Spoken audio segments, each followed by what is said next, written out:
안녕하세요. 저희 킴입니다. 오늘은 제가 우리 시우 인생에 매우 특별한 분을 한 분 모시고 이야기를 좀 나눠볼까 해요. 메린스쿨에서 우리 시우를 4년 동안 가르치고 계시는 선생님이세요. 미시즈 레베카 팅커 선생님이시고 보조교사세요. 뉴질랜드 그 교실 환경에서는 담임 선생님이 한 분이 계시고 보조교사 선생님들이 좀 학습 장애가 있는 아이들 또는 도움이 필요한 아이들을 돕고 계시는 거거든요. 시우는 5년째 메린스쿨을 다니고 있는데 매년 담임 선생님이 바뀌셨어요. 그런데 매우 운이 좋게도 보조 선생님은 안 바뀐 거죠. 그래서 이 레베카 선생님이 사실은 우리 시우의 학습 역량이나 학습 태도 그리고 교우 관계 그리고 자신감 등등 학교 생활 전반에 대해서 가장 잘 알고 계시는 분이시고 또 가장 많은 영향을 미치고 계시는 분이세요. 사실 이 선생님 덕분에 우리 시우가 학교에 너무나 적응을 잘 할 수 있었고 적응뿐만 아니라 너무나 즐겁게 학교 생활하고 또 자신감이 정말 너무나 향상이 된 그래서 너무나 감사한 선생님이세요. 우리 시우는 이 선생님을 만난 게 정말로 운이 좋았던 것 같아요.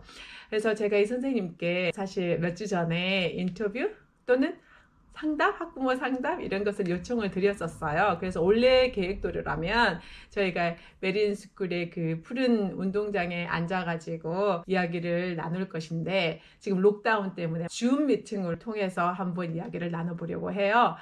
음질하고 화질에 조금 안 좋을 수 있는데 그래도 한번 시작을 해보겠습니다.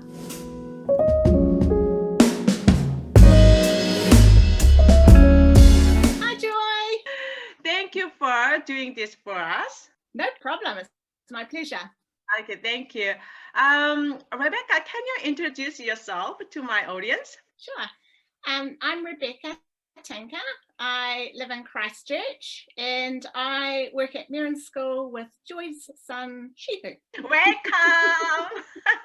How long have you been helping Shihu so far? 4 years that I've been working with Shihu.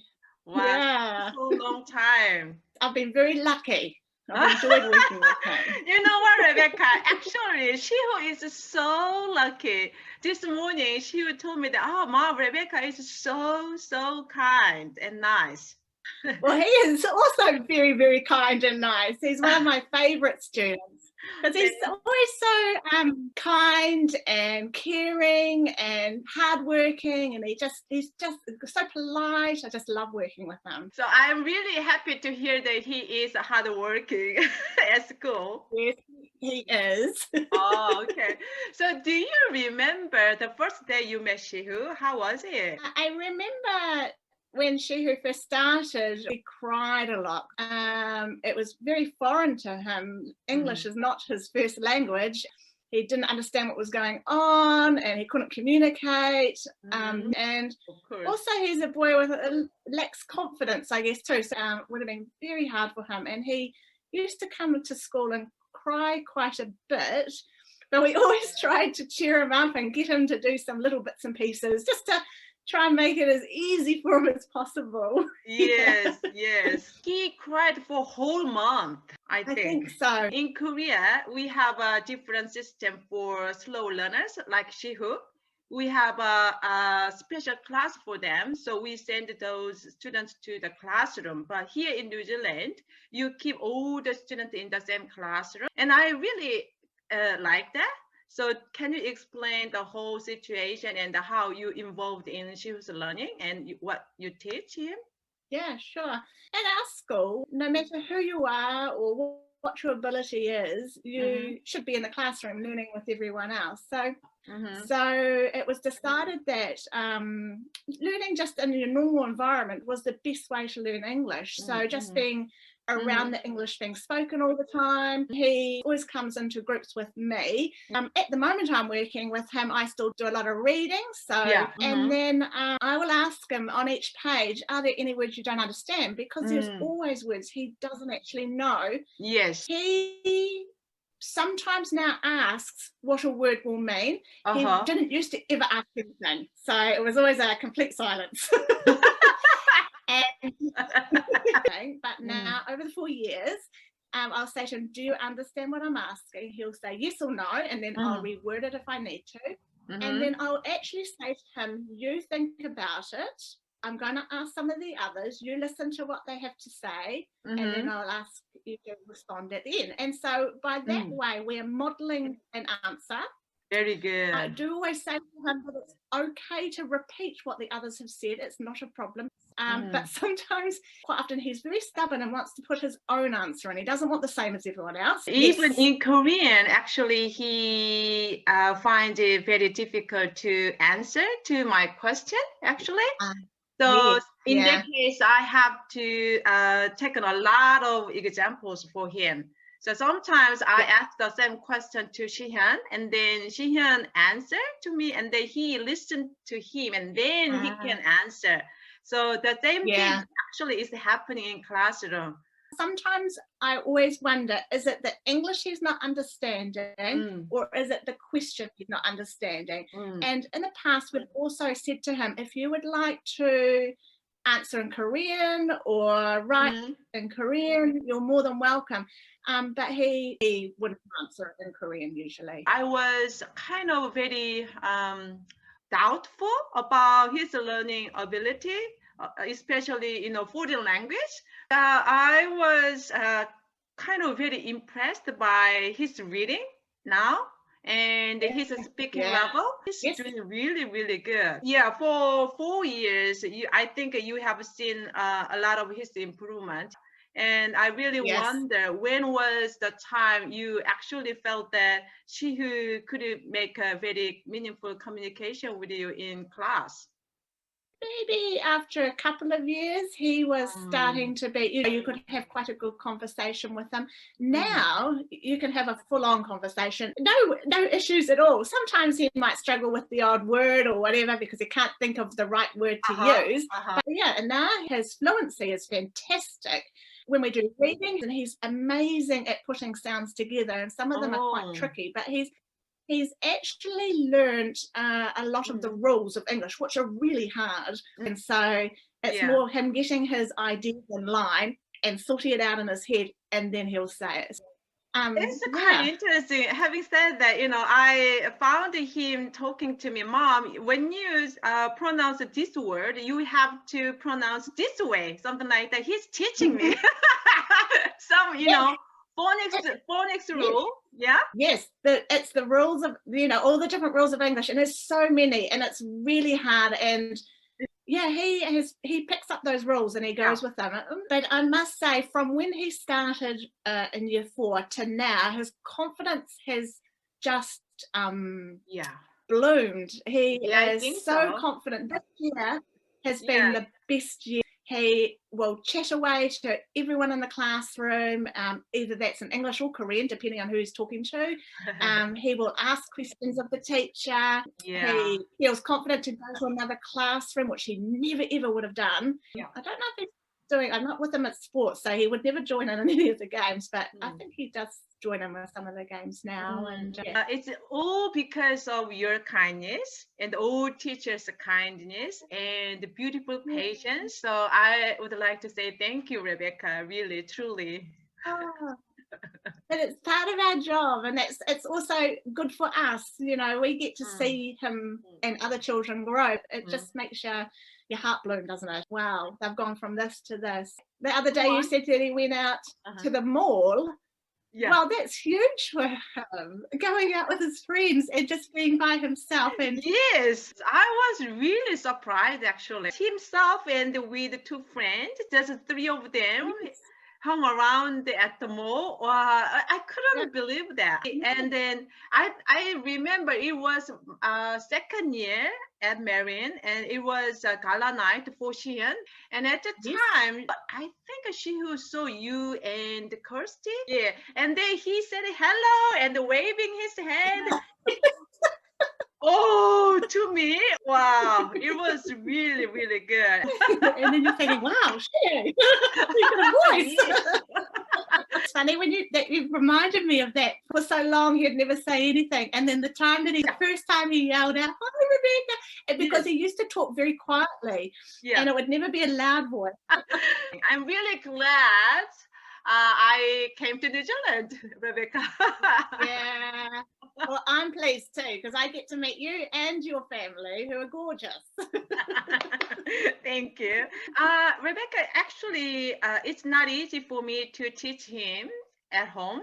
So do you think I have to teach him at home as well? For me, as a parent, that's quite hard. I've done the same with my kids, tried to teach them. They really don't want a bar of you. I think it's important for us to teach them life skills. So be that that you go to the dairy and buy the milk, or catch the bus at some stage, helping with the housework or the cooking or that type of thing. But also for him, which I think is probably important, is just being exposed to as much English as possible. You read a story to him if he will sit and listen. Check if there's words he doesn't understand, because sometimes that's where he's losing the comprehension of the story. But it's also teaching him the new word. In the beginning of New Zealand, he could not understand English at all, and he couldn't find any Korean books. So that's why I lost the track. But now he can understand the English very well. I think I can try read some books for him. That's a really brilliant idea. Thank you. Very good. Yeah.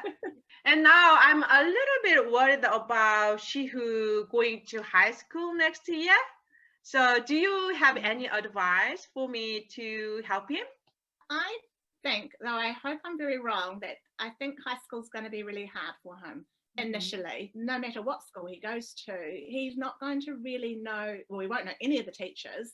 And the thing is with that is you are swapping classes, obviously, for each subject, and they don't know you the same as a primary school teacher does. Yeah. So their understanding of his needs aren't always there. There was a school that had someone that could be like a teacher aide for him. That would probably be the best for him, because he isn't at high school level. No. When he comes to his reading and his math and his writing, he's nowhere near high school level. But you put him in those technology classes with the woodwork and the electronics and that type of thing, he'll do fine in that, as long as he understands what's been asked of him. The written work he won't be able to do as well, but he can and is very good at making things and following instructions. I see him succeeding in those types of classes. I don't know many things about, high school here in New Zealand. So normally for she and I just, leave everything to him. But I think now is the time for me to study for high school. I need to do my work. Yeah. Okay. I think you need to go visit both schools. Yeah. And ask the questions with the knowledge of what you know about Shihu. And because you will be in zone next year for Burnside, but you're now in zone for Riccarton. So I'm not sure how it works, but I will do that. Yeah, thank you very much, Rebecca, for your advice. No, that's right. Also, I think because his best friend is going to Burnside, whether it's a good or a bad thing, at least there's someone there that he will know. And they can walk to school together, or they can meet up at lunchtimes and morning teas, and probably if they both end up in the learning centre, so he's got his safe friend there, the person that he trusts. And I think if she who goes to Riccarton High School, he will be very overwhelmed by the new environment. Thank you so much. Thanks, Joy. Say hi to the boys from me. I will. Thank you. And then we will see after lockdown. Sounds good. Okay. Lovely. Bye-bye. Thanks. Bye. 어때요? 잘 보셨나요? 네, 선생님 너무 밝고 긍정적이시죠? 항상 시우의 좋은 면, 잘하는 면 이런 것들을 보시고 칭찬해주고 격려해주고 응원해주고 그러셨거든요. 그것 때문에 우리 시우가 정말 자신감이 넘치는 아이가 된 것 같아요. 사실 처음 시우를 생각해 보면 굉장히 새로운 환경에 두려워하고 어려워하고 그랬었는데 어느 순간 이렇게 꽃이 이렇게 활짝 피는 것처럼 피어나는 것을 봤거든요. 뿐만 아니라 영어도 실제로 배우고 있고 너무나 감사해요, 이 선생님께. 선생님과 대화를 통해서 제가 배우게 된 것은 집에서 특별히 시우를 학습적으로 도울 필요는 없겠다라는 거, 이걸 좀 더 깨닫게 된 것 같아요. 우리 시우가 학습 장애가 있다 보니까 엄마로서 집에서 더 많이 가르쳐서 다른 아이들과 그래도 조금이라도 비슷하게 해야 되지 않을까라는 그런 걱정스러운 마음이 늘 한켠에 있었거든요. 근데 시우가 학교에서 너무나 열심히 공부를 하고 있어서 생활에서 필요한 것들, 이런 것들을 돕는 게 더 좋겠다. 그리고 더불어서 영어책은 내가 읽어주는 게 도움이 많이 되겠다라는 생각을 하게 됐어요. 그리고 우리 시우가 내년이면 이제 고등학교를 가거든요. 두 학교를 다 방문해보고 시우가 잘 행복하게 다닐 수 있는 학교를 한번 선택해 보려고 합니다. 오늘 영상이 뉴질랜드 교실 환경에 대한 그런 이해를 돕는 데 좀 도움이 되는 영상이 되었기를 바랍니다. 시청해 주셔서 너무나 감사드리고 구독과 좋아요를 부탁드릴게요. 그러면 오늘도 행복하세요. 다음에 뵐게요.